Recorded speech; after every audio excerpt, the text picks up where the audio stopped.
Estamos en una época muy hermosa porque hemos entrado en el séptimo mes del calendario bíblico. Hemos entrado en las llamadas fiestas de otoño, que en enseñanzas pasadas hemos hablado. Las puedes buscar ahí en el canal de YouTube, en la página. Puedes buscarlas acerca del calendario de Dios. Hemos dado todas estas enseñanzas. Y estamos en este séptimo mes y se marcan cosas tan interesantes precisamente con todo lo que está pasando ahora alrededor del mundo. Hay mucha expectativa acerca de lo que el cielo pueda hablar en estos tiempos. Y es muy bonito porque el 7 siempre nos habla de reposo, de descanso, el 7 en la escritura. Tenemos desde el primer tiempo que le da Dios a Israel en Levítico 23, cuando Él les da sus fiestas y dice: voy a darles mis tiempos designados, mis fiestas que llamamos nosotros, ¿cierto? Las fiestas bíblicas. Y dice: el séptimo día de cada semana descansarán, no hará ninguna obra de siervos ni ustedes, ni sus hijos, ni los hijos de sus hijos, ni sus criados, o sea, ni sus empleados, ni siquiera los animales. Todo debía descansar en el día de reposo. Y ese es el primer tiempo que le da Dios a ellos. Pero fuera de eso también les da otras fiestas, ¿cierto? Les da 7 tiempos designados por Él. Les da la Pascua, les da panes sin levadura, les da primeros frutos. Luego viene Pentecostés, que cierra las fiestas de primavera, que la llamamos así porque se hacen en primavera.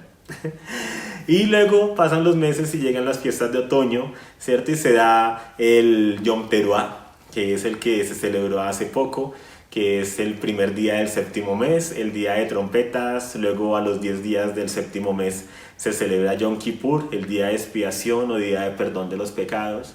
Y el 15º mes se celebra la semana de Sukkot o de tabernáculos. Y así se concluyen las 7 grandes celebraciones del calendario de Dios. Y la octava que va siempre ahí, que es el Sabbat, que es semana a semana, el guardar el día de reposo. Es una celebración de cada semana, sino que pocos lo ven así, pero es una celebración, es una fiesta para el Señor, así es como lo ve el cielo. Y el 7 siempre marca algo muy interesante. Cada 7 años se daba un tema de dejar descansar la tierra, el año sabático.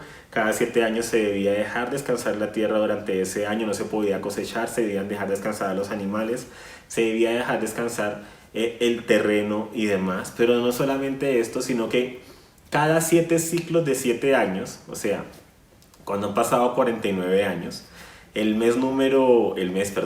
así comienzan los chismes. El año número 50 se llama el año del jubileo, donde se daban cosas tan hermosas. Había liberación de esclavos, aunque la liberación de esclavos también debían haberla hecho cada 7 años.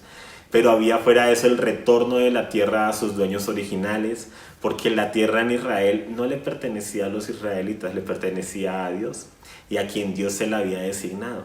Entonces Él había marcado que cada 7 semanas de 7 años, cuando se diera el jubileo, se proclamaba por toda la tierra el jubileo, toda la tierra de Israel me refiero, y las personas que habían tenido que vender sus propiedades, de pronto su terreno por causa de una crisis económica, esa familia y sus descendientes no quedaban condenados para siempre al destierro, sino que cuando se daba el año del jubileo, esa tierra regresaba automáticamente a su dueño sin necesidad de que tuviera que pagar nada.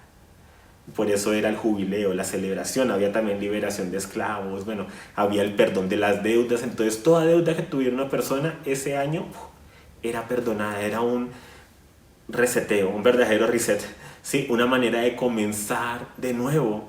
Sí, o sea, el tema del reseteo se lo inventó el Señor, no es, las tinieblas siempre buscan copiarlo y pervertirlo, pero el tema del reset económico, el reset de las cosas, lo inventó el Señor, y con el jubileo se daba esa nueva oportunidad. Entonces imagínense en una familia que había perdido todo y llegaba la proclamación del año del jubileo y regresaban a su heredad. Era hermoso y precioso. Ahora, esta es la teoría, porque eso es lo que encontramos en los primeros 5 libros de la Biblia, eso es lo que encontramos en las Escrituras, que era parte de la ley que le dio Dios al pueblo. ¿Cuál es el tema? El pueblo nunca lo cumplió. Por eso como nunca dejaron descansar la tierra, como no hicieron el jubileo, como se corrompieron y lo que hacían era buscar cada quien lo suyo y dejaron de lado todo y solamente guardaban superficialmente ciertos aspectos de la ley, se fueron a los ídolos, la tierra no le daban el descanso apropiado, no regresaban las propiedades a sus dueños originales, no guardaron nada de lo que la ley dice. Nosotros miramos hoy en día eso y vemos como esos ideales y decimos qué bonito, sí, habría sido vivir en esa época, en esa nación tan utópica, tan hermosa, pero Israel nunca lo fue. O sea, Israel nunca lo hizo. Siempre todo fue a medias, no lograron guardar completamente las cosas. Por eso Dios se los lleva y deja descansar la tierra durante 70 años. Un año, ¿sí? Por cada año que no la dejaron descansar ellos. Por los 490 años más o menos creo que no la dejaron descansar mientras estuvieron en ella. Por no haber sido fieles con la tierra, el Señor se los lleva. Por no haber sido fieles con el encargo que Dios les dio, por no haber guardado los mandamientos de Dios. Entonces Dios toma en sus manos hacer que se cumpla el jubileo para la tierra, hacer que se cumpla el jubileo y el reset que ellos debían haber hecho siguiendo los parámetros de Dios y que no hicieron por causa de la avaricia, por causa de cada quien buscar lo suyo, por causa del pecado que habita en el hombre. El caso es que el número 7 habla de eso y es un gozo, porque imagínate si tú eres la familia a la que le van a regresar la tierra, la familia que de pronto le tocó entregar esa tierra porque había una crisis y no tenían con qué comer y no tenían con qué mantenerla y no tenían, y les tocó vender esa tierra. Y pasaron unas décadas y puedes regresar a la tierra, puedes tener una nueva oportunidad, un nuevo comienzo. Pues eso ¿qué va a traer? Jubileo, gozo, alegría. Y todo eso se marca con el número 7, ¿sí? Entonces por eso es tan significativo que estamos ahora en el séptimo mes. Es tan significativo, por eso el 7 también habla siempre de plenitud, pero también habla de lo que es jubileo, es parte del encargo de Cristo Jesús, de su ministerio. Él ha venido para proclamar libertad a los cautivos, para declarar el año agradable del Señor. Y el año agradable del Señor en la Escritura se refiere al año del jubileo, remisión de deudas, que nos habla de la remisión de los pecados, ¿sí? El volver cada quien a su tierra, donde Dios recupera la tierra que le pertenece, que somos nosotros, ¿sí? Y el recuperar esa heredad para Él. Él es el dueño, recuerden, y Él es quien viene a habitar en nosotros. Entonces hay cosas tan hermosas que pasan y todo comienza con el primer día del séptimo mes. Es el que lanza estas tres tiempos designados por Dios, estas tres fiestas. Y en esta semana yo sé que algunos de ustedes han escuchado hablar del Yom Teruah, ¿cierto? O la fiesta de las trompetas o el día de trompetas. Eso está en Levítico 23, que es donde Dios les encarga las fiestas. Y vamos a leer qué dice Levítico 23 con respecto a esta fiesta del Yom Teruah. Otra vez el Señor habló a Moisés diciendo: habla a los hijos de Israel y diles: en el séptimo mes, el primer día del mes, tendrán día de reposo, un memorial al son de trompetas, una santa convocación. No harán ningún trabajo servil, pero presentarán una ofrenda encendida al Señor. Y es una de las fiestas más extrañas, porque en el sentido de que su significado es oculto, está velado. En el sentido de que Dios les da todas las fiestas, les da comenzando con el día de reposo en Levítico 23 y les dice el día de reposo, ¿sí? Porque así como Dios trabajó, ¿sí?, en la creación y descansó el séptimo día, si ahorita ustedes van a descansar, van a dejar descansar a sus siervos, van a dejar descansar a sus hijos, ¿sí? Va a ser un memorial para recordar que Dios también descansó de la obra de su creación. Ustedes también van a descansar, van a reposar, es un estatuto perpetuo para ustedes. Cuando les da la Pascua les dice que es para recordar la salida de Egipto, para recordar cuando tuvieron que marcar los dinteles de la puerta y el ángel de la muerte pasó por encima de las casas, ¿sí? Eso es lo que significaba la Pascua, pasar por encima de, y lo recuerdan. Panes sin levadura, ¿sí? Deben comer pan sin levadura y deben comer también hierbas amargas y deben recordar lo que era la esclavitud en Egipto, pero también, ¿cierto?, es el recordar la salida apresurada de Egipto, que salieron apresuradamente, que Dios los rescató con mano firme y poderosa y los sacó tan rápido que no tuvieron tiempo ni de coger sus cosas, no tuvieron tiempo de que el pan se inflara y se leudara porque les tocó salir con todo, hasta con el pan súper rápido. Y eso es lo que recuerdan, la salida apresurada de Egipto. Para nosotros el salir del mundo apresuradamente, sí, dile que es a tu lado, espero que no estén hablando de ti, sí, pero si continúas ahí jugando a ser cristiano y a estar en el mundo, o sea, necesitas liberación, necesitas ser liberado, rescatado de eso, que eso es lo que representa los panes sin levadura, la Pascua, el ser liberado del sistema de este mundo y el salir apresuradamente por nuestra vida. Es tu vida lo que está en juego. En Primera de Juan, recuerden que dice, el que es amigo del mundo se constituye en enemigo de Dios. El que ama el mundo y lo que hay en el mundo no es amigo de Dios, no va a heredar el reino de los cielos. Y estamos en momentos tan críticos que es necesario que la iglesia se mantenga como esa columna baluarte de la verdad, y también que la santidad que tenemos sea radical, como Él lo es, como lo dice la Escritura, como Dios nos lo manda y nos da el espíritu de poder para poder cumplir con ello, el espíritu de dominio propio para poder hacerlo. Sal de ella, pueblo mío. Entonces, si tú estás jugando a ser cristiano pero estar el resto de la semana en el mundo, tu vida corre peligro. Faraón no perdona. Entonces fue esa salida apresurada. Están los primeros frutos que celebran cuando entraron la primera vez a la tierra prometida. Pudieron alistar la tierra, cosecharla y traer esos frutos delante de Dios, esa primera espiguita que estaba saliendo del suelo, y ofrecérsela a Dios. Luego viene Pentecostés, cuando recuerdan cómo el Señor les entrega la ley, la entrega de la ley en el monte Sinaí, pero no solamente eso, sino la primera cosecha que también pudieron realizar a la entrada de la tierra que fluye leche y miel, la tierra prometida, y celebran eso. Y llegamos al mes séptimo y está esta fiesta. El primer día del mes, ¿sí? Hagan un día de reposo, un memorial, ¿sí? Una santa convocación, no hagan ningún trabajo de siervos y presenten una ofrenda encendida al Señor. Y ya, y continúa. Y luego continúa y dice, en el 10º día del mes, todos aflijan sus almas, o sea, que sea un día de ayuno obligatorio para todo el pueblo.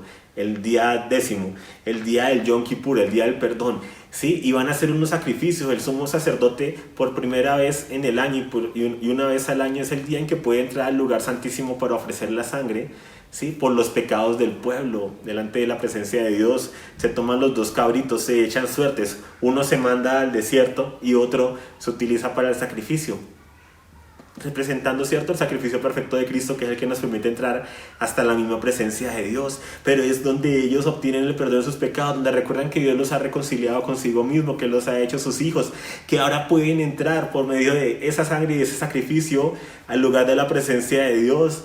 Bueno, tantos significados que tiene el día del perdón. No más con eso de que es el día del perdón, pero es un día de aflicción, es un día donde deben evaluar sus vidas, evaluar qué han hecho mal, evaluar cómo ha sido el año que ha acontecido, evaluar qué cosas deben renovar, qué cosas deben dejar atrás, qué cosas deben restaurar.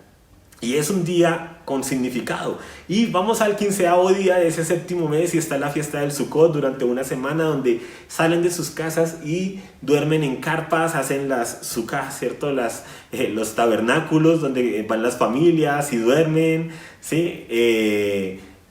A la luz de las estrellas, ¿sí? Y donde recuerdan que fueron peregrinos, que salieron de Egipto y peregrinaron, ¿sí? Pero que la presencia de Dios era la que los acompañaba y que peregrinaron hasta llegar a la tierra prometida, y tiene significado.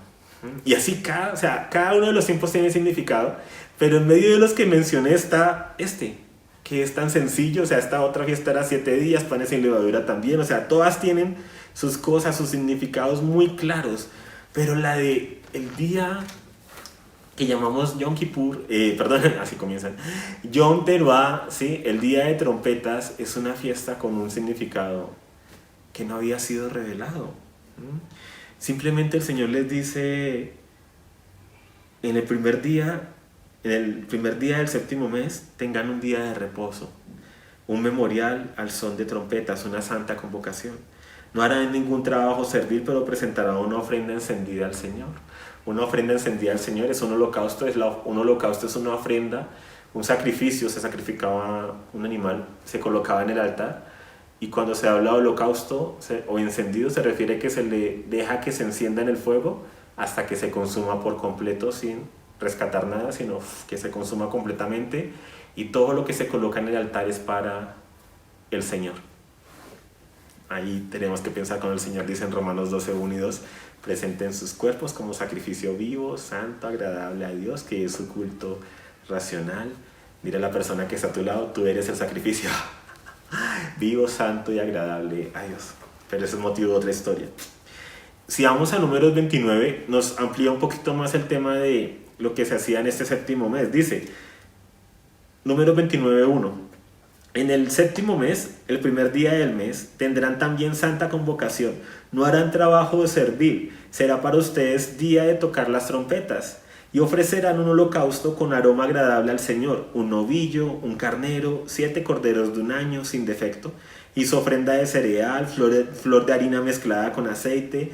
3 décimas por el novillo, 2 décimas por el carnero. 1 décima por cada uno de los 7 corderos. Un macho cabrío como ofrenda por el pecado, para hacer expiación por ustedes, además del holocausto de la luna nueva y de su ofrenda de cereal y del holocausto continuo de su ofrenda de cereal y de sus libaciones, según su ordenanza, como aroma agradable, ofrenda encendida al Señor. Y es de aquí de donde se toma que este día se llama Día de las Trompetas, porque ahí en el versículo primero que dice, será para ustedes día de tocar las trompetas. Ahí es donde viene Yom Teruah.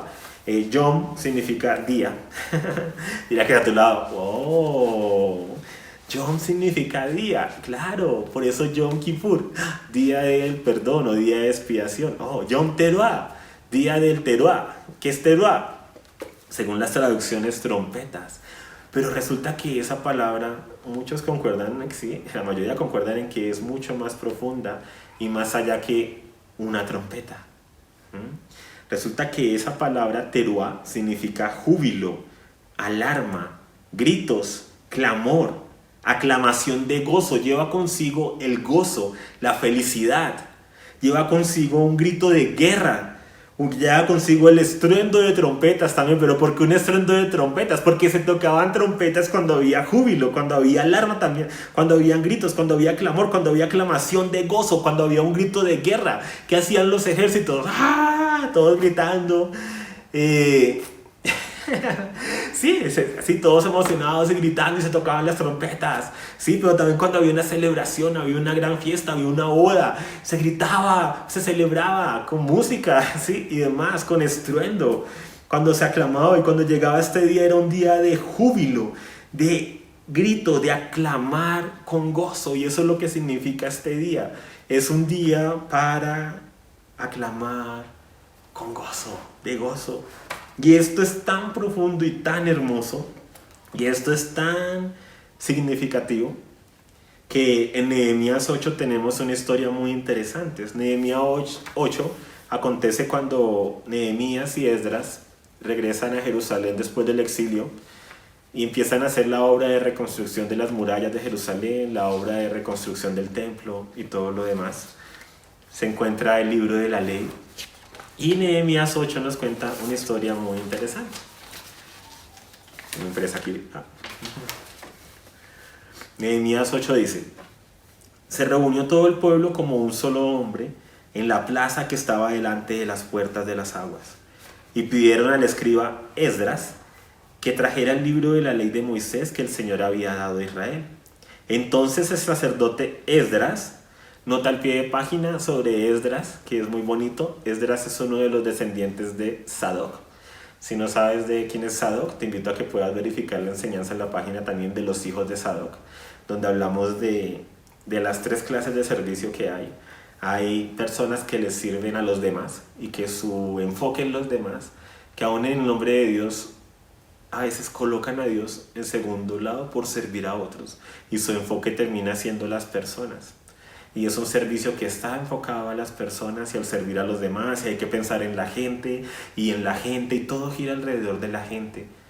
Y se coloca a la gente aún por encima de lo que Dios dice. No se piensa en qué dice Dios, qué manda Dios, qué quiere Dios, sino qué piensa en la gente. Y ese es un tipo de servicio que no es el ideal de lo que Dios quiere.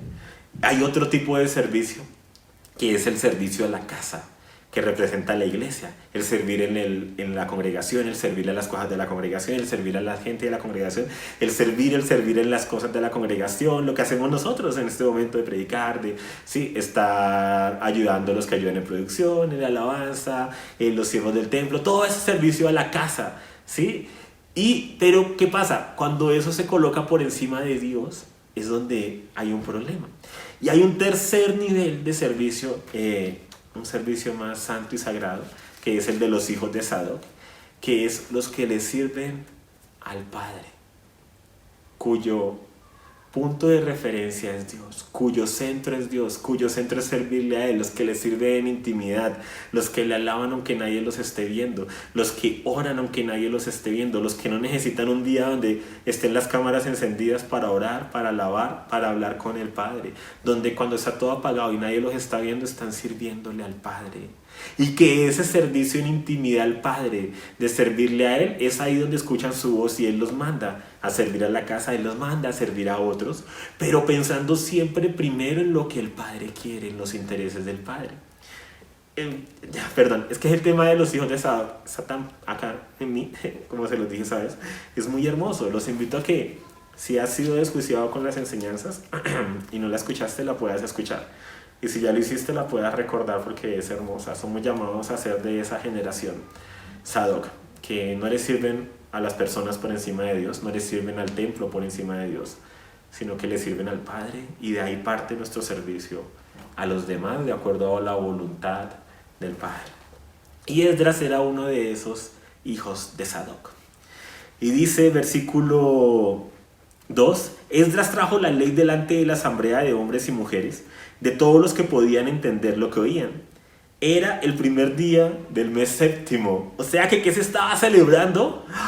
Yom Teruah, el día de júbilo, el día de alarma, el día de gritos, el día de clamor, el día de aclamación de gozo, que nuestras versiones de Biblia traducen el día de trompetas. O sea, díganme una cosa, o sea, ¿qué es más claro? ¿El día de júbilo, el día de aclamación de gozo o el día de trompetas? Para nosotros, hoy en día, que no asociamos una trompeta con júbilo, pues no tiene mucho, sí, el significado se pierde en la traducción. Pero cuando lo vemos como el día de aclamar con gozo, el día de jubileo, el día del júbilo, ¿qué es júbilo? Es celebrar, es emocionarse, sí, es así, es alzar la voz, es alegrarse, es sonreír, es disfrutar. Esa es una de las fiestas del Padre. Y en ese mes, ¿qué pasó en ese primer día, en esa celebración? Esdras empezó a leer, y dice versículo 3, y leyó en el libro frente a la plaza que estaba delante de la puerta de las aguas, desde el amanecer hasta el mediodía, 6 horas, en presencia de hombres y mujeres y de los que podían entender, y los oídos de todo el pueblo estaban atentos al libro de la ley, así como tú y yo estamos ahora escuchando lo que leemos de la palabra y estamos atentos. Y esto es tan hermoso. El escriba Esdras estaba sobre un estrado de madera que habían hecho para esta ocasión.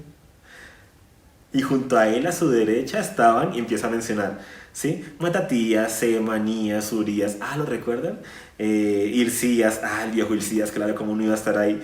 Maasías, a su izquierda estaba Pedaías, pues claro, y Misael, ¿sí? Estaba Malquía, Hasum, Hasbadana, Zacarías, obviamente, y Mesulam. Y versículo 5, y abrió Esdras el libro a la vista de todo el pueblo, pues él estaba más alto que todo el pueblo, y cuando lo abrió todo el pueblo se puso en pie para escuchar el libro de la ley. Entonces Esdras bendijo al Señor el gran Dios, y todo el pueblo respondió, amén, amén, que así es, así es. También estaba Jesúa, Bani, ahí estaba Serebías, Jamín, Acub, Sebatía, Odías, Maasías, Kelita, Azarías, Josabed, Haná, Pelaías y los levitas. Explicaban la ley al pueblo, mientras el pueblo permanecía en su lugar. Y leyeron el libro de la ley de Dios, traduciéndolo y dándole el sentido para que entendieran la lectura. Y si lo hermoso es lo que hacemos hoy en día, lo que haces tú cuando tú compartes con tu familia, con compañeros de trabajo, de universidad, con personas que no conocen de la ley del Padre, y tú les compartes acerca de lo que la Biblia dice y te dicen, pero ¿por qué la Biblia dice esto? Y tú no, mira, y les explica, les habla de las palabras, del significado. ¿Qué estás haciendo? Estás haciendo esa labor de sacerdocio tan hermosa, de compartir las buenas nuevas, de compartir la ley.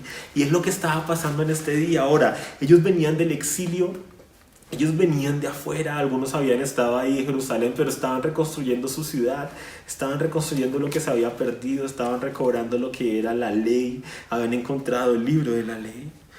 Y entonces Nehemías, versículo 9, que era el gobernador, y Esdras, el sacerdote y escriba, y los levitas que enseñaban al pueblo, le dijeron a todo el pueblo, escuchen esto, esto es necesario que lo escuchemos en estos tiempos.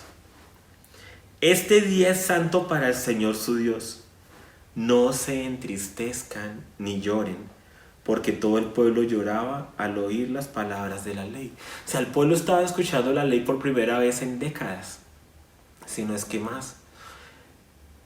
Y estaban escuchando lo que Dios había prometido, seguramente las promesas de Deuteronomio 28, las maldiciones que vienen por desobedecer lo que Dios dice. Seguramente habían escuchado acerca de las fiestas del Señor, estaban escuchando la historia de cómo salieron de Israel, cómo el Señor los sacó de Egipto, cómo el Señor los sacó con mano poderosa de Egipto, cómo venció a Faraón, cómo los llevó por el desierto, cómo los entró a la tierra prometida, cómo Él cumplió su promesa para con ellos, cómo los guardó de día con la nube y de noche con una columna de fuego, cómo fueron resguardados de sus enemigos, cómo donde las naciones alrededor querían maldecirlos, Dios convirtió esa maldición en bendición, cómo Dios abrió un camino y los trasladó del reino de las tinieblas al reino de la luz, cómo los llamó a ser una nación santa, cómo los llamó a ser un sacerdocio santo, agradable, apartado para Dios, una nación de sacerdotes para el servicio del Padre, para hacer una luz a las naciones, como la promesa que le había dado a Abraham de que multiplicaría su descendencia se cumplía en ellos, y cómo estaban llamados a ser una bendición para todas las familias de la tierra.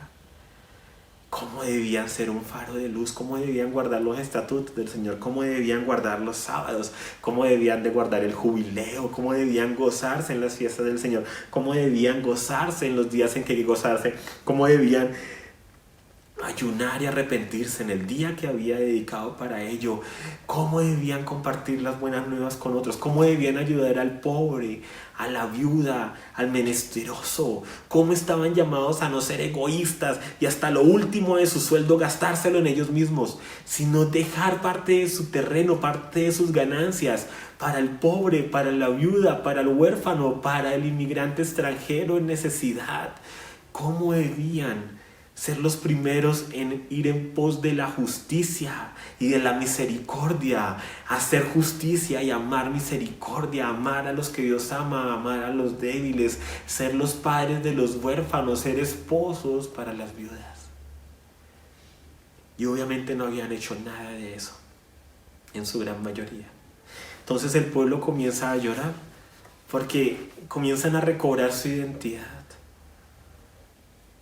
Como tú y yo, no podemos perder de vista nuestra identidad. Somos hijos de Dios, somos la morada del Espíritu Santo de Dios y somos la esposa de Jesucristo, y Él está perfeccionándonos y dice que se va a presentar a sí mismo una esposa sin mancha, sin arruga ni cosa semejante, y nos está en este momento formando como esos hijos para que seamos no solamente niños de Dios, sino hijos maduros de Dios. Y no solamente eso, está decorando y limpiando su casa, su templo, para que sea un templo santo, el lugar santísimo de la presencia de Dios, que sea santo, que sea luz a las naciones, que sea luz a los que lo vean, que seamos esas cartas abiertas escritas por Dios, donde está el testimonio de las grandes obras que Dios ha hecho en nosotros, no por nosotros mismos, porque escogió a lo vil, a lo menospreciado, escogió a los que menos teníamos oportunidades en este mundo para cambiar completamente nuestra manera de vivir y llevarnos a vivir en justicia y en santidad para Él y a hacer las buenas obras que Él preparó de antemano para que anduviésemos en ellas, para que otros pudieran glorificar a Dios por medio nuestro, por medio de nuestras familias, por medio de nuestros hijos, de nuestro cónyuge, por medio de lo que hacemos en nuestra familia, por medio de lo que somos ahí. Y no solamente eso, nos está guardando santos y sin mancha, porque quiere que seamos una esposa sin mancha y sin arruga, apartada del mundo, que está en el mundo pero no se contamina con el mundo, que no amamos los programas que aman el mundo, que no estamos siguiendo la última tendencia de moda como quienes no tienen identidad, que no estamos siguiendo el último partido, la última copa, como borreguitos ahí del lado al lado perdiendo el tiempo, sino que estamos en nuestra posición de hijos de Dios. Y aunque estamos en el mundo y conocemos de las cosas del mundo, esas no nos mueven, sino que el amor del Padre es el que está en nosotros. Y no amamos el mundo porque sabemos que el mundo pasa y sus deleites, pero hacemos la voluntad de Dios, porque los que hacemos la voluntad de Dios permanecemos para siempre. Esa es nuestra identidad.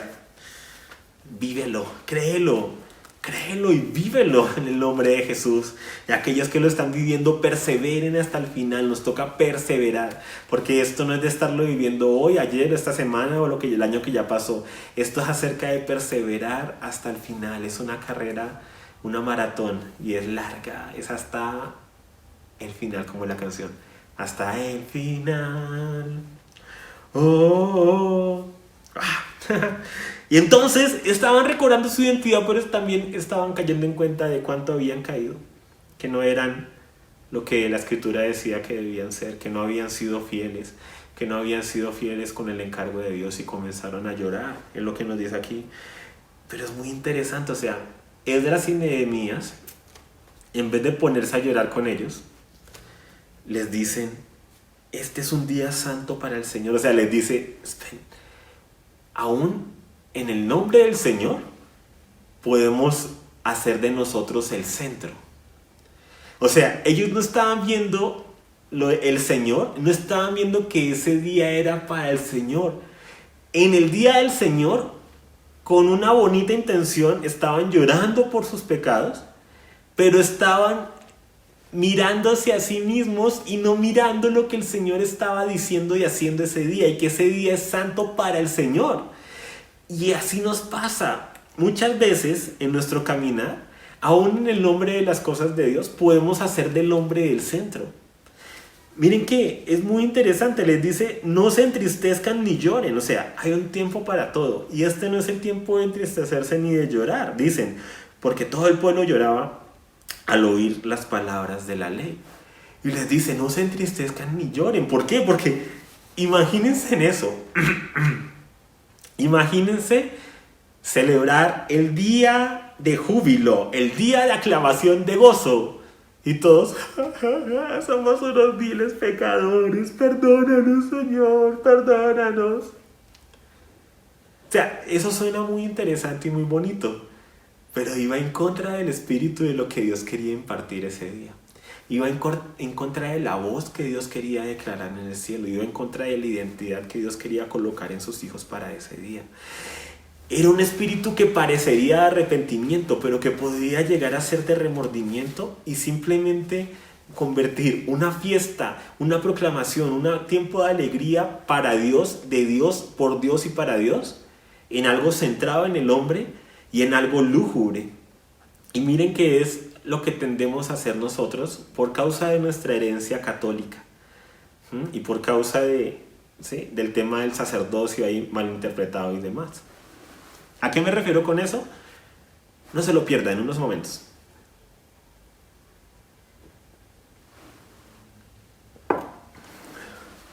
Y regresamos. Me refiero a que, no sé si ustedes han dado cuenta, pero en el cristianismo a nivel generalizado, ¿listo? Entre más lúgubre es algo, se cree que es más espiritual. O sea, entre más yo me ponga serio, mi voz así como triste, cuando vamos a hacer la cena del Señor, por ejemplo, o en muchas otras ocasiones, ¿sí? Como que tenemos que pedir perdón y lloremos por nuestros pecados. Y hay un día marcado por el Señor para llorar. O sea, no estoy diciendo que eso sea malo. Digo que es que a veces en el cristianismo hemos hecho de eso el todo. Y es como que cada reunión a veces, cada cosa, cada evento, cada momento, si no tiene un momento así lúgubre, no fue espiritual. Y es por esa herencia católica del sacerdocio, del sacrificio, que como cada vez que se toma la cena es como si se estuviera sacrificando al Señor, es como si estuvieran, ¿sí? Haciendo un funeral. Entonces se ha convertido que cada vez que comparten los cristianos en muchas ocasiones, si no es lúgubre, no es espiritual. Si la persona no llora arrepentida por sus pecados, entonces no es espiritual el momento. Entonces, esa era lo que estaba pasando aquí. Estaban convirtiendo un día que era de gozo y de alegría en algo lúgubre. Y uno diría, wow, es el Espíritu del Señor que se está moviendo. Wow, es el Espíritu del Señor trayendo arrepentimiento. Pero ¿saben algo? Algo que uno debe aprender con Dios es no juzgar por las apariencias y que hay un tiempo para todo. Y que el Espíritu se sujeta a los profetas y que Dios es un Dios de orden y no de confusión. Y que hay que aprender a discernir los tiempos. Entonces hay personas que lloran, pero en el tiempo equivocado. Y hay personas que se alegran en el tiempo equivocado. O sea, tú no vas a ir a un funeral a reírte y demás de la familia que está ahí en pleno dolor. Pero tampoco vas a ir a una boda a llorar cuando en la boda están gozosos y alegres. Y eso es lo que estaba pasando aquí. Ellos estaban entristecidos y se estaban mirando a sí mismos. Y miren lo sutil que es el egoísmo. Lo sutil que es esa raíz del pecado que pone la mirada en el hombre y que hace del hombre el centro, ¿no? Como que las necesidades del hombre. Si Nehemías y Esdras hubieran sido como somos muchos de nosotros, de impulsivos y de emocionales más que espirituales, seguro hubieran ido a decirles, ay, sí, no, sí, arrepiéntete, ven, arrodíllate, yo oro por ti, sí, hermano, ya, ora, sí, pídele perdón a Dios. Pero Esdras y Nehemías, entendidos en los tiempos y entendidos en ser coherentes, que es lo que nos falta en muchas ocasiones, coherencia. Estamos celebrando una fiesta de júbilo porque estamos pidiendo perdón y llorando. No tiene sentido. Estamos celebrando una fiesta de júbilo porque estamos atemorizados y demás. Estamos celebrando que Dios es poderoso porque estamos llenos de temor de lo que nos van a hacer nuestros enemigos. O sea, hay un tiempo para todo. ¿Sí? Y es la coherencia. Y aquí está marcando ellos, entendidos. El pueblo no está siendo coherente, no están escuchando. Este día es un día de júbilo, de gritar, de proclamar, de cantar, de alegrarnos. No van a ser de ustedes el centro. Y eso es tan importante hoy en día y más con las generaciones que se están levantando, porque hay una mentalidad de víctima que nos rodea, donde todo el mundo se siente ofendido. Si le dices a una persona algo que no le gusta, se siente ofendido y te puede acusar y te puede llevar hasta la ley en ciertos países. Sí, es complicado, te pueden multar si una persona se siente ofendida. Si tú dices algo en una red social y alguien se siente ofendido, sí, te puede llamar la policía a tu casa. Está pasando en Inglaterra, por ejemplo, en ciertas partes allá de Europa, donde si alguien coloca un tweet que es controversial y a alguien no le gusta, la policía lo llama para saber qué está pasando, para saber por qué colocó ese tweet, por qué escribió eso, por qué pensó eso. O sea, y eso es lo que se está viendo que nos va a llegar en su momento. Pero aquí también la gente se ha vuelto ofensible y se ofende tan fácilmente. Me miró, no me miró, me dijo, no me dijo, me hizo, no me hizo, mi jefa, mi jefe, mi pastor, mi líder de grupo, mi compañero, mi esto, me hizo, no me hizo, me miró. Nos ofendemos tanto y hacemos de nosotros el centro de las cosas, y esa mentalidad de víctima, ¿sí?, no lleva al cambio ni al mejorar. O sea, no lleva a hablar las cosas, a mejorar, a que tú veas si es que estás siendo víctima. No, lleva a, mira, me ofendiste, mira, me hiciste, mira. Y se están levantando generaciones que son víctimas y que estoy seguro que si estuvieran en ese día llorarían. Ah, sí, he sido muy malo, ah, sí, no he guardado la ley de Dios. Y eso es lo que estaba pasando aquí, un espíritu, ¿sí?, de victimización, lo podemos llamar así, un espíritu de ser la víctima, ¿sí? Y Nehemías y Esdras lo reconocen y dicen, espérate, esto no se trata de ti. O sea, este día es del Señor. Y es tan hermoso, por eso es impactante, es que dice, este día es santo para el Señor su Dios. Y los lleva a mirar a Dios. O sea, les dice, sí, o sea, tu pecado, la has embarrado, haz esto, sí, hay momento de llorar, pero hay que arrepentirse, pero el arrepentimiento no es quedarte llorando y mirando lo que hiciste mal. El arrepentimiento es dar la vuelta y regresar a Dios, a la fuente, es darle la espalda a lo que está mal y dirigirte hacia lo que está bien. Dejar de hacer las obras de las tinieblas y comenzar a hacer las obras que Dios ha preparado de antemano para que caminemos en ellas. Empezar a hacer las obras de la luz, el ayudar a los necesitados, el amar a nuestra familia, el amar a nuestros enemigos, el orar por los que nos persiguen, el perdonar al que nos ofende, el colocar la otra mejilla cuando alguien nos abofetea. ¿Sí? El que si alguien nos pide un favor, le hacemos el doble del favor. Si alguien nos quiere robar, le decimos, oye, ¿no quieres también la chaqueta porque está haciendo frío y de pronto no quiero que te vayas no te vayas a ir mal con la lluvia? ¿Sí? O sea, esas cosas que hacen parte del evangelio, ¿sí? Y que nos llevan a no ser víctimas, sino que a entender que de la mano de Dios tenemos el control de la mano de Dios, ¿sí? Tenemos esa parte del control de nuestras vidas y que no somos las víctimas de los espíritus inmundos y de las circunstancias y de los demás, sino que Dios nos ha entregado la autoridad, ¿sí? Para gobernar, comenzando con nuestras vidas, comenzando con nuestra lengua, comenzando con lo que hablamos, comenzando con la actitud que tengo con mi esposa, con mi cónyuge, con mis hijos, con mis papás, con mis abuelos, comenzando con todo eso, ¿sí? Que no somos víctimas, es que mi papá me trata mal y por eso yo le respondo mal, sino que tenemos el espíritu de poder, de amor y de dominio propio y que por eso nos gozamos, porque se nos ha dado el Espíritu Santo y es motivo de gozo el saber que no somos víctimas, sino que le servimos a Él, que nuestros ojos están puestos en Él y que al estar nuestros ojos puestos en Jesús, el autor y consumador de la fe, quien por el gozo puesto delante de Él soportó la cruz, nosotros podemos seguir y hacer lo mismo. Y por poner los ojos en Él, soportar lo que sea. Y sí, nos arrepentimos y lloramos cuando hay que llorar, pero también nos levantamos, sacudimos el polvo y avanzamos, porque 7 veces puede caer el justo, pero no quedará tirado en el suelo, porque el Señor sostiene su mano y Él es el que nos levanta. Y no somos víctimas y tenemos que romper con esa mentalidad de víctima, esa mentalidad de inmadurez, esa mentalidad de niños pequeños, porque es lo que está destruyendo la sociedad y lo que está destruyendo a la iglesia. La razón por la cual la gente anda peleada y ofendida todo el tiempo en los grupos de amigos. Nosotros lo hemos visto con jóvenes, desde los niños hasta los más adultos, ofendidos. ¿Por qué no fuiste a tal cosa? No, es que supe que iba a ir tal persona y no, porque ella me hizo algo. O sea, yo entiendo eso hasta en los jóvenes y en los niños, ¿sí? Porque todavía su cerebro se está formando. Porque todavía hay algunos que están ahí rompiendo con esa mentalidad de víctima y madurando, dejando la manipulación, dejando esto, dejando la mentira, dejando lo otro. Están en su proceso y se lo podemos atribuir a la inmadurez de la edad. Pero ya personas en sus 20 años, 25, 30, 35, 40, 45, 50, 55, 60 y todavía actuando como adolescentes,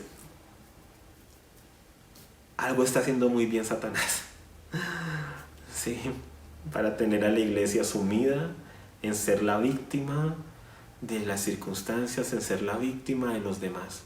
Si tú eres la víctima de los demás, Satanás está haciendo una muy buena obra, desafortunadamente, la cual debes cortar en el nombre de Jesús. No eres víctima, todo lo puedes en Cristo que te fortalece. Puedes amar, puedes perdonar. Dios no te va a poner una carga que tú no puedas sobrellevar. Si Dios te dice, ama a tu enemigo, es porque lo puedes hacer. Porque el poder que resucitó a Jesucristo de entre los muertos habita en ti. ¿Cómo no te va a dar el poder para amar y perdonar a otros? El poder más grande del universo ha sido derramado en nuestro interior. No es que no podamos, es que no queremos. O no es que no podamos, es que no sabíamos que podíamos. Por eso en el nombre de Jesús, que sea la luz de Él y que sea su voz la que se levante. Entonces no era momento de ser víctimas. ¿Sí? Y eso es lo que estaban haciendo ellos. Y Él les dice, no se entristezcan ni lloren. Porque todo el pueblo lloraba al oír las palabras de la ley. Este día es santo para el Señor su Dios. Estamos en los tiempos del Señor. Estamos en dolores de parto. Algunos dicen que se aproxima la venida del Señor, la resurrección de los cuerpos y la transformación del nuestro para poder estar con el Señor para siempre. Que la creación está en dolores de parto y que se aproxima cada vez más ese día de lo que estaba hace 2000 años. Ahora llevamos 2000 años viendo el día cerca, ¿cierto? El día de la resurrección, el día del regreso del Señor, que es parte de lo que proclama esta fiesta. Y debemos entender que todo lo que acontece es para Él y por Él. O sea, no podemos caer en ser víctimas y no podemos caer en llorar y entristecernos por lo que está aconteciendo, perdiéndonos de vista las oportunidades que el Señor nos está dando. Que ahí ha sido muy interesante una expresión que el pastor Hernando ha utilizado y que concuerda totalmente con todo ese tema de la Biblia, con todo ese tema bíblico, y con todo ese tema de las fiestas del Señor. Él ha dicho bendito confinamiento. ¿Por qué? Porque personas que no pasaban tiempo en familia han pasado más tiempo en familia. Personas que debían pasar tiempo con sus hijos han tenido la oportunidad de pasar tiempo con sus hijos. Personas que debían hacer esto han tenido la oportunidad de hacerlos. Sin desconocer que sí, que han habido problemas financieros, que han habido problemas en otras áreas para muchos, ¿sí? Sin desconocer eso. Pero es ver qué es lo que Dios está hablando y está queriendo decir. ¿Por qué el Señor nos confinó? ¿Por qué el Señor cerró? ¿Sí? Porque es Él por encima de todo. ¿Por qué permitió que se diera esto donde ya no podemos ir a un lugar físico, a congregarnos a un lugar físico, a servir a otros?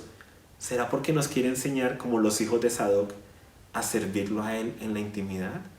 ¿Porque nos quiere llevar a ser íntegros en el hogar? ¿Porque nos quiere llevar a que nuestra alabanza y exaltación se dé en nuestro hogar? Y no estoy diciendo que en tu hogar cantes con tus hijos. Estoy diciendo que esa adoración que es obedecerlo a Él, que es la manera como te tratas con tu cónyuge, la manera como tratas a tus hijos, como los hijos tratan a sus padres, como los hijos son organizados, aún el orden en su habitación. Eso es adoración a Dios, eso es orden en la vida. Dios es un Dios de orden, sí, el orden en las cosas, el orden en el trabajo. Los que están trabajando, ¿están siendo fieles con su trabajo? ¿Están siendo fieles con su trabajo desde casa? ¿O están aprovechando para jugar, para distraerse y ha disminuido su trabajo desde casa? Yo me acuerdo cuando a mí en la empresa en la que laboraba me permitían estar desde la casa, yo sabía que tenía que aprovechar esas oportunidades y que tenía que dar lo mejor de mí. Entonces yo me apartaba de todo, ¿sí? Para dedicarme a hacer ese trabajo. ¿Por qué?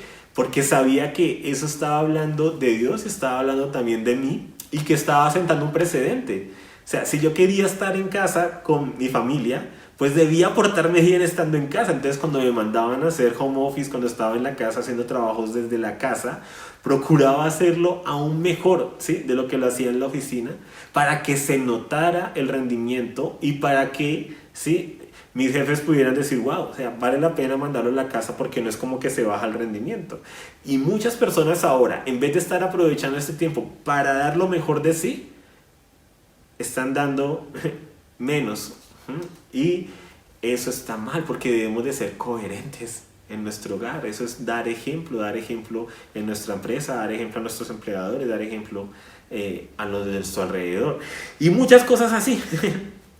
Entonces, la coherencia, el Señor nos mandó a las casas para ser coherentes, para mostrar que nuestra adoración es en el hogar, para mostrar que nuestra adoración es en lo íntimo, para mostrar que aún ahí le debemos servir al Señor, para recordarnos que nuestro servicio comienza en casa, porque la iglesia a nivel generalizado se estaba volviendo hipócrita, yendo los fines de semana a levantar sus manos, mientras en las manos levantaban sus manos para manotear a su mamá, manotear a su papá. No me moleste, esto. ¿Y la coherencia dónde está? Y el Señor ha permitido ese tiempo, un tiempo para las familias, para que se levante el altar familiar, la obediencia a Dios, la coherencia a Él. Coherencia, y ese es el tema, coherencia en todo el lado, coherencia. Y era el tema aquí. Este día es santo para el Señor su Dios. Sean coherentes con lo que dicen creer. Sean coherentes, es un día de gozo, de júbilo, de aclamación. Es un día hermoso para Él. Es para celebrar. Y dice, también les dijo, versículo 10 de Nehemías 8, vayan, coman de la grosura. ¿Qué es la grosura? Cuando, yo no sé si hay vegetarianos en la congre de pronto, entonces yo no sé si los vegetarianos como el meme, ¿no?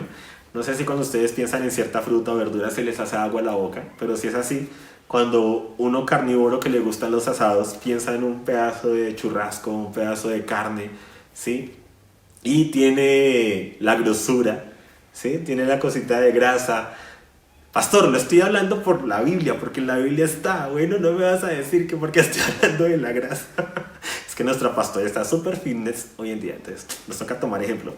Pero el caso es que aquí está la escritura, ¿sí? Y esa parte de la grosura, y tú asas la carne y está esa parte ahí de la grasita y queda bien asada, ¿sí? O 3/4, según como tú lo comas, pero si eres bíblico, pues no puede tener sangre. Y tú comes eso, es delicioso, ¿sí? Eso es, es muy bueno. Me da risa porque me imagino la cara del pastor, a quien amo mucho. Te amo, pastor. Ay, Dios mío, en pleno servicio hablando de comida. Y es algo que se disfruta, es a lo que voy, ¿sí? Y aquí dice, vayan, coman de la grosura, o sea, coman de lo que se disfruten de la comida, beban de lo dulce, o sea, sí, beban el vino, la bebida dulce, ¿sí? No habían gaseosas en esa época, entonces no se refiere a la gaseosa, ¿sí? ¿Ves, pastor? También hablo cosas de, bueno. Y manden raciones a los que no tienen nada preparado. ¡Qué hermoso! Porque este día es santo para nuestro Señor. Casi que me da ganas de llorar, casi que me da ganas de ser incoherente con el pasaje. Por lo hermoso, pero sí, como de lo hermoso que es el Señor, o sea, porque dice, vayan, coman de la grosura, beban de lo dulce, disfruten. Pero en medio de su disfrutar, en el júbilo, como el júbilo tiene que ver con el jubileo, con el ayudar a los demás, a los necesitados, el que las personas pobres recuperen sus terrenos, el que se perdonen las deudas, dice, aún en medio de celebrar tú en tu casa, de tener tu churrasco, sí, con la grasita ahí alrededor, no te olvides de aquellos que no tienen ese privilegio, sin que se vuelva algo lúgubre, como no dicen, no lo disfruten porque hay gente que no puede comer, no, dicen, envíen, manden raciones a los que no tienen nada preparado. O sea, ¿qué es lo que hace la religiosidad y el espíritu de ese lúgubre que entra? Como que, yo no me puedo alegrar porque hay gente que no tiene lo que yo tengo. Entonces yo debo entristecerme como si no tuviera. Cuando lo que dice la escritura es no, alégrate por lo que tiene y como tienes, comparte con el que no tiene para que él se alegre contigo. O sea, no es entristecete con el pobre, es lleva al pobre a tu nivel para que experimente tu alegría. Y eso es tremendo. O sea, tú tienes para tu comida, te puedes comer esto, lo otro, pero sabes que hay una persona que no tiene ese privilegio. ¿Sabe qué hace la religiosidad? No puedo comer esto, no lo puedo disfrutar porque ¿cómo voy a disfrutar yo si él no puede? ¿Qué hace el Espíritu de Dios? Sí, dale para que él disfrute contigo. Invítalo. Sí, entonces, estamos en aislamiento. Envíale un domicilio, así, o sea, envíale algo. O sea, si tú ves que una persona no puede disfrutar como tú puedes disfrutar, no es hazte el de la vista gorda o come como con tristeza. Me como esto, pero hay personas en la congregación que no pueden. No, es lleva a los otros a tu nivel entonces. ¿Cómo? Por medio de la ayuda mutua. Esto que nos recuerda, el mercado de amor continúa. Por favor, no dejemos de hacerlo, de consignar a la cuenta de la congregación. Pueden llevarlo a la congregación. Determinados días de la semana pueden ir y dejarlo en la congregación si lo tienen en especie. O pueden comprar bonos, ¿sí? para dar también de mercado. Pueden llevar mercado en especie. Eso todavía tenemos necesidades. Lo que ustedes llevan de ayuda para el necesitado en dinero, las ofrendas, se utilizan para ayudar. ¿Ayudar qué? a la viuda, al huérfano, al pobre, al menesteroso, a los ancianos que han quedado, ¿sí?, sin hijos y sin nadie que los pueda ayudar, y que la congregación prácticamente los hemos como adoptado y se les ayuda, que hay un recibo que alguien no puede pagar y son personas que están sirviendo en una congregación. Ustedes no saben cuántas personas de las que sirven en la congregación, de las que están incluso en la alabanza, de las que están enseñando a sus hijos en la iglesia infantil, de los coordinadores, están en necesidad. Y gracias a las ofrendas, gracias a los mercados de amor, gracias al apoyo que ha llegado a la congregación, hemos podido enviar raciones a los que no tienen nada preparado. Pero eso no nos debe hacer decir, bueno, ya. Sino, si continúas teniendo cómo ayudar, ayuda. Y eso es tan hermoso. Y manden raciones a los que no tienen nada preparado. ¡Wow! Sí, o sea, eso es precioso y hace parte de la celebración de este primer día de este séptimo mes, de este día de júbilo, de aclamación, de gozo, de gritos, de clamor, de estruendo de trompetas. Y entonces celebramos y se come y se bebe rico y se come rico lo que tenemos, pero que lo disfrutamos, ¿sí? Por poco, por mucho que sea, que lo disfrutemos. Y si sabemos que alguien no tiene, le mandamos para que pueda también disfrutar. Y eso es lo hermoso de esto. Y dice, porque este día es santo para nuestro Señor. O sea, el centro es Él. Siempre el centro es Él, siempre el centro. Todo lo que hagamos, lo que aún le ayuda al otro, le ayuda al necesitado, todo es para llevarnos a verlo a Él, para decirle, mira, Dios te ama, para que ellos puedan ver que Dios se preocupa por ellos y nos utiliza a nosotros para preocuparse por ellos, por aquellas personas que oramos, y también con nuestras acciones les ayudamos, las acogemos, les brindamos nuestro apoyo para que podamos concentrarnos en Él. Y dicen, no se entristezcan porque la alegría del Señor es su fortaleza. No se entristezcan, perdón. Wow, dile a la persona que está a tu lado, o a la persona que tengas en el chat, o a alguien que se te venga en mente, no te entristezcas porque la alegría del Señor es tu fortaleza. Y envíale ese pasaje, Nehemías 8:10.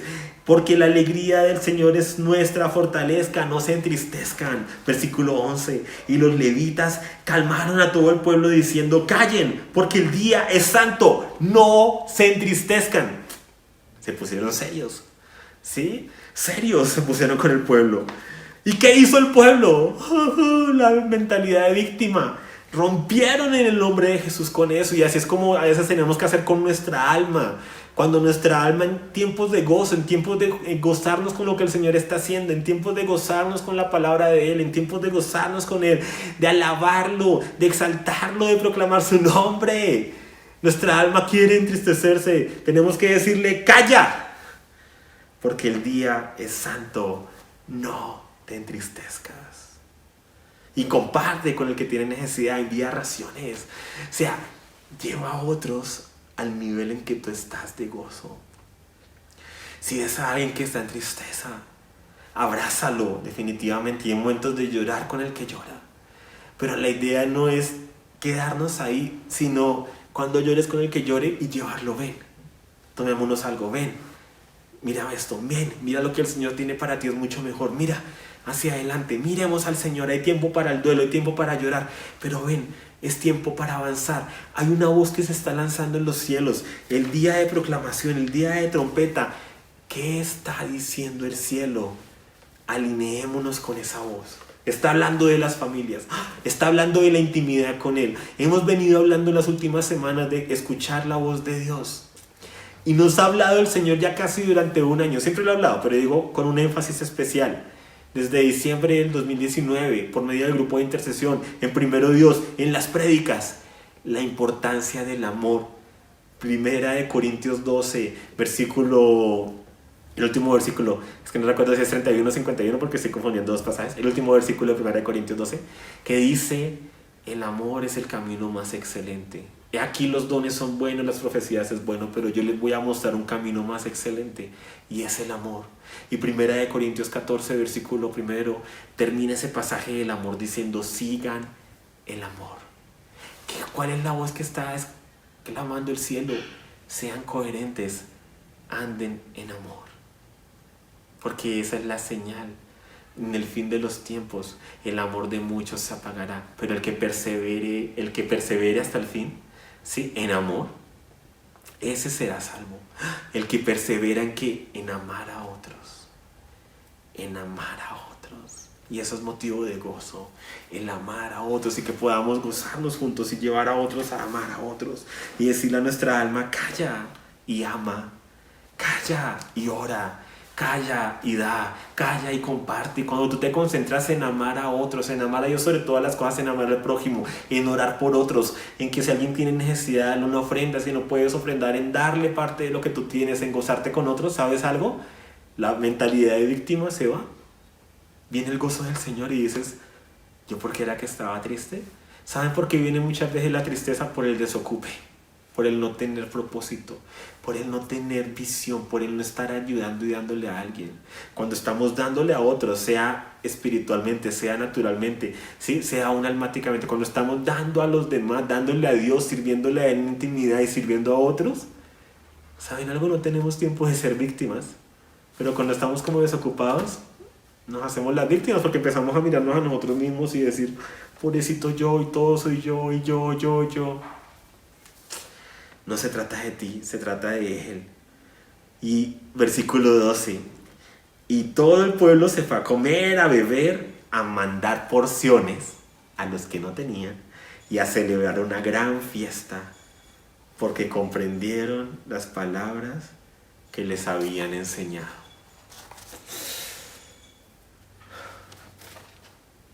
No pasé de la mitad de la primera página que tenía. Pero creo que esto es lo que tenía el Padre para hoy. Y qué buena palabra para irnos. Miren, algunos de ustedes seguramente durante el servicio ya comieron porque están en casa, entonces aprovecharon para comer, los tenemos pillados. Otros están esperando que se acabe para comer. Miren, coman, beban, manden porciones a los que no tienen para celebrar en esta época las fiestas de la cosecha de otoño. Manden a los que no tienen, ayuden con el mercado de amor, ayuden con ofrendas.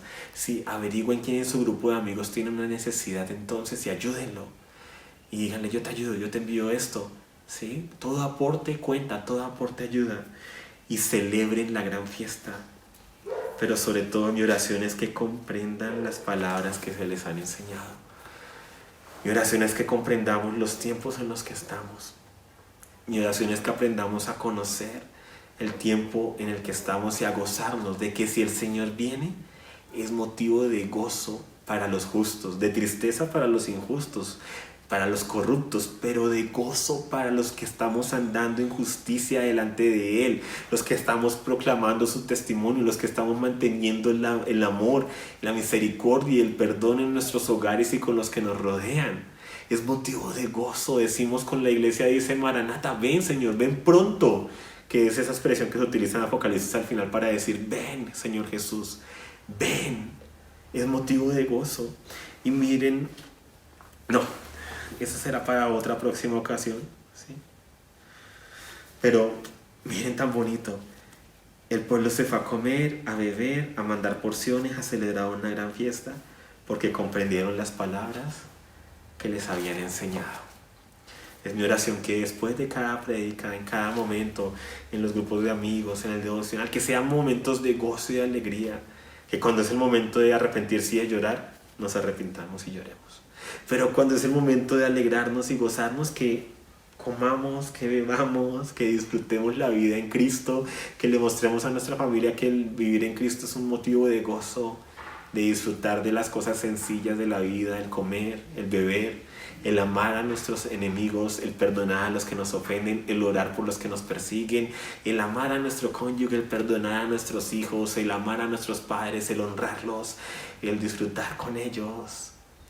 Que el amor, que es el vínculo perfecto, la unión perfecta, como lo dice en Efesios, el amor, el vínculo perfecto, que esa voz del cielo que está diciendo amén, amén, amén, perseveren en el amor, que la escuchamos, que la establezcamos y que vivamos en ella todos los días, y en especial en esta época, que nos podamos levantar con júbilo, aclamar con gozo, porque el gozo del Señor es nuestra fortaleza. No nos entristezcamos porque la alegría del Señor es nuestra fortaleza. Y está sonando una voz, una trompeta del cielo que nos habla así del regreso glorioso del Señor, pero que también marca tiempos y estaciones y que nos está marcando que es el tiempo de ser coherentes, ser íntegro, de gozarnos, de dejar ese espíritu de víctima atrás, ese espíritu lúgubre atrás y de llevar a otros al nivel en el que estamos, a llevar y ayudar a los demás y a gozarnos en compartir con otros, en dar de lo que hemos recibido y aún de lo que no hemos recibido. Si no lo recibimos en nuestra casa, en nosotros sí darlo en nuestro hogar y darlo fuera de él y dar a los demás y ayudar a los demás y servir con amor, con entrega, con compromiso y a celebrar la gran fiesta. Es una época de celebración. Que seamos de los que comprenden las palabras que les han sido enseñadas. Amén. Que Dios te continúe bendiciendo. Hasta la próxima.